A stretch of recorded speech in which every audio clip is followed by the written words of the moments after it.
perhaps give you some idea of the potential in this sector?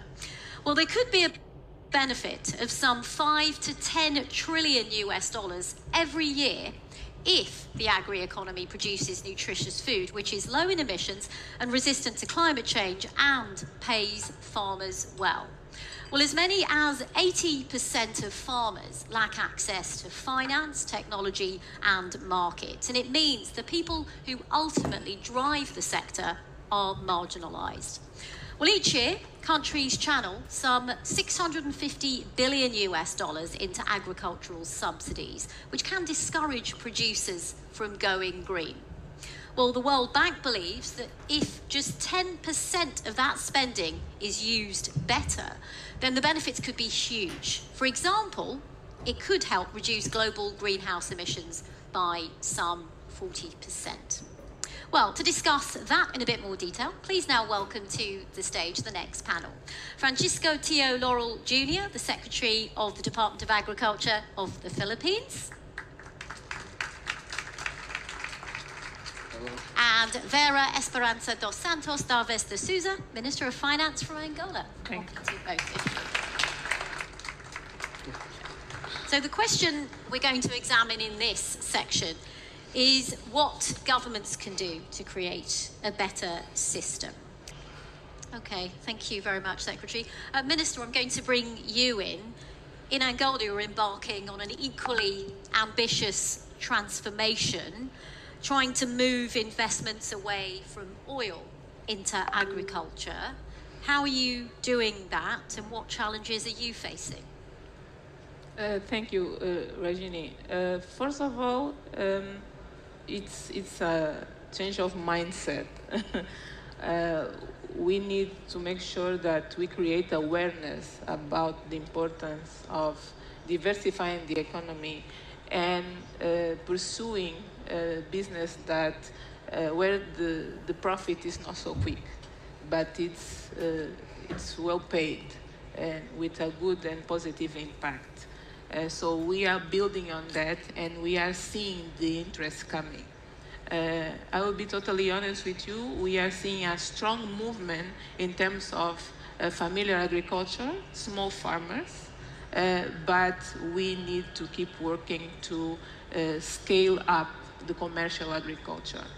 The challenges are basically the same for both sides, infrastructures, roads good enough to make sure that we move the production from the farms to the city centers, cool storage rooms, good conditions to make sure that we keep the products in as good as possible for a long period of time.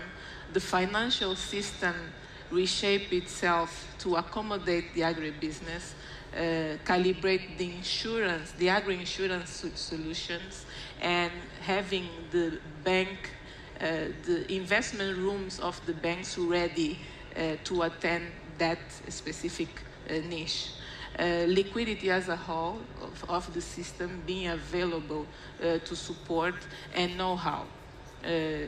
Soils productivity, how to scale up production.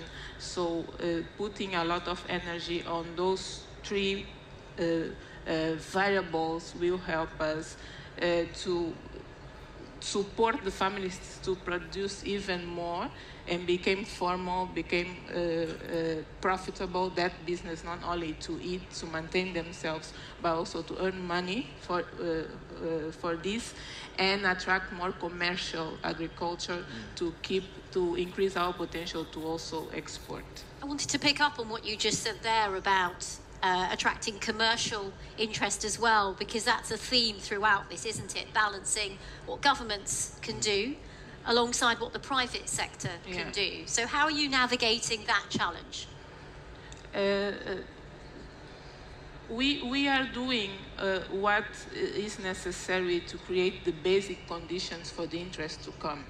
Create a good fiscal environment to attract that interest, putting public guarantees and in some ways even liquidity within financial institutions available for the private sector that want to invest, have financing lines open to participate, and also see how we can help to bridge the interest in between who is producing and who wants to buy and use to import. In some cases, we put them on the table to talk and force new relationships to be created. What partnerships are you working on with the private sector? What role do financial institutions play in your country when it comes to transforming the farming sector?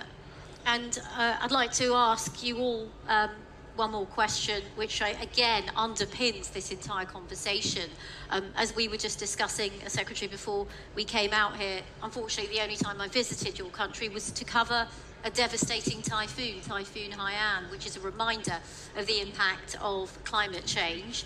Again, your thoughts on how that plays into some of the conversations you're having as a government and with the private sector, and indeed the farmers on the ground, in terms of how you can get healthy and nutritious food and balance that with the challenges of climate change. We are also working with our partners, multilateral partners. To be more specific, we have one project with the World Bank to build the resiliency of the cultures, of the farmers and the entire production to the consequences of the climate change. And we have another initiatives where we are doing our best to mitigate the impact of the climate change on the agri-production, on the farmers, with our multilateral partner support and and allocating with our own budget. So yes, it's a matter of infrastructures, but it's also a matter of, and irrigation is part of it, and it's also a matter of studying cultures, how to produce, and making sure that the farmers they have the proper knowledge to manage it. The seeds, fertilizers, building local capacity of producing it, not only importing, but producing, considering that aggression that could come from the climate change. Okay, Minister, Secretary, unfortunately we've run out of time for this panel, but I think the audience would agree. Some really interesting insights on how you're trying to work with the private sector, what governments can do, and of course, the view from farmers on the ground. Thank you very much. Thank you very much.